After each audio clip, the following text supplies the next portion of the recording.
नमस्कार दोस्तों, मेरा नाम है सुरजीत और आप देखना शुरू कर चुके हैं द लोकसभा। आप सब जानते हैं कि लोकसभा आप सबके लिए राजनीतिक से जुड़े किस्से लेकर आता है। मैं भी आज आपको सुनाऊंगा देश के प्रथम प्रधानमंत्री पंडित जवाहरलाल नेहरू की कहानी। वैसे तो आप सबने नेहरू से जुड़े सैकड़ों कहानियां सुना होगा। मैं आपको वही प्रेम कहानी सुना आपको बोर नहीं करूंगा जो आपने पहले से सुन रखा है। मेरी कोशिश होगी कुछ नया सुनाऊं, थोड़े नए अंदाज में। तो चलिए शुरू करते हैं बिना किसी लाग लपेट के। तारीख थी 6 दिसंबर साल 1959, दिन रविवार। धनबाद जिले के खोरबना गांव की बुधनी मंझियाइन काफ़ी खुश थी।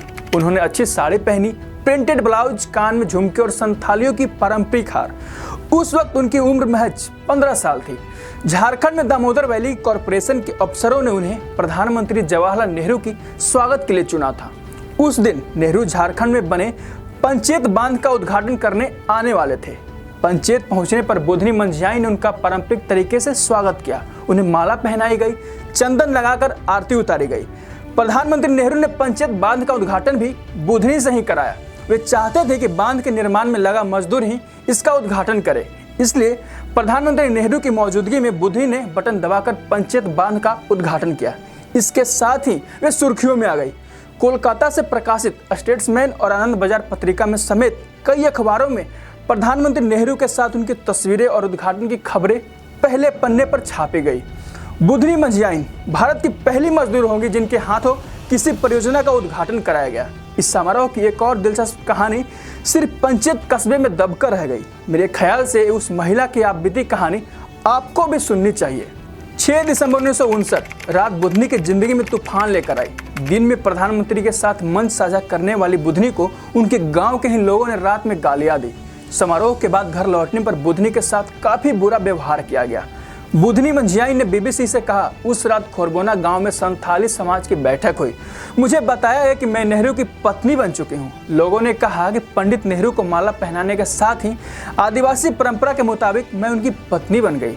क्योंकि पंडित नेहरू आदिवासी नहीं थे, इसलिए गैर आदिवासी से शादी रचाने के मामले में संथाली समाज ने मुझे जाति और गाँव से बाहर निकालने का फैसला सुना दिया।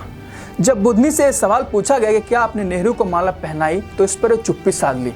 कुछ देर वो बात कहती है कि मैंने नेहरू को माला नहीं पहनाई, मैंने सिर्फ उनसे हाथ मिलाया था। बस इतने से बात की खता है कि मुझे गांव और जाति से बाहर का रास्ता दिखा दिया गया।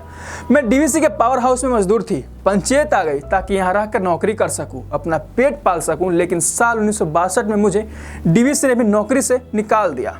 बुधनी मंझियाइन बताती हैं कि इस दौरान पंचायत में उनकी मुलाकात सुधीर दत्त से हुई। वे उनके साथ रहने लगी, लेकिन समाज के डर से सुधीर दत्त ने उन्हें औपचारिक रूप से शादी नहीं हो सकी। इन दोनों को एक बेटी हुई। बुधनी इन दोनों अपनी बेटी रत्ना और दामाद के साथ पंचायत में रहती हैं। आदिवासी मामलों के शोधकर्ता और अश्विनी पंकज ने बीबीसी को बताया कि साल 1985 में तत्कालीन प्रधानमंत्री और नेहरू के नाती राजीव गांधी ने बुधनी को खोज करवाई, तो उनके बेरोजगारी का पता चला। उन्हें नेहरू से जुड़े प्रसंगों की रिसर्च के दौरान बुधनी के बारे में पता चला। इस बारे में बुधनी मंझियाइन ने बताया कि राजीव गांधी के बुलावे पर वे उनसे मिलने भिलाई गई। इसके बाद डीवीसी में उन्हें फिर से नौकरी पर रखा गया। राजीव गांधी ने इसकी पहल की थी, और लेकिन अब वो रिटायर हो चुकी हैं। अब आप क्या चाहती हैं? इस सवाल पर बुधनी मंझियाइन कहती हैं कि राहुल गांधी से कहकर मेरे लिए घर बनवा दो, मेरी बेटी को नौकरी दिलवा दो, ताकि हम बची जिंदगी आराम से काट सकें। बुधनी मंझियाइन के साथ नेहरू का स्वागत करने वाले राबुल मांझी बीबीसी से कहा, नेहरू जी ने कहा था कि मुफ्त बिजली मिलेगी, घर बनेगा, लेकिन हम लोगों को कुछ नहीं हुआ। वो पंचायत में जरूर रहते हैं, लेकिन बुधनी मंझियाइन से जुड़ी बातों को याद करना नहीं चाहते। ऐसी थी कहानी नेहरू और बुधनी की, जो शादी तो हुई, लेकिन नेहरू को पता तक नहीं चला इसके बारे में कि उसके पीछे क्या राज रचा गया और किस तरीके से बुधनी को घर से बेदखल कर दिया गया और जात से बाहर निकाल दिया गया। तो ये थी कहानी नेहरू की। तो कैसी लगी ये कहानी आप हमें कमेंट बॉक्स में बता सकते हैं, और ऐसे ही तमाम राजनीतिक से जुड़े खबरों के लिए बने रहिए हमारे साथ और देखते रहिए द लोकसभा।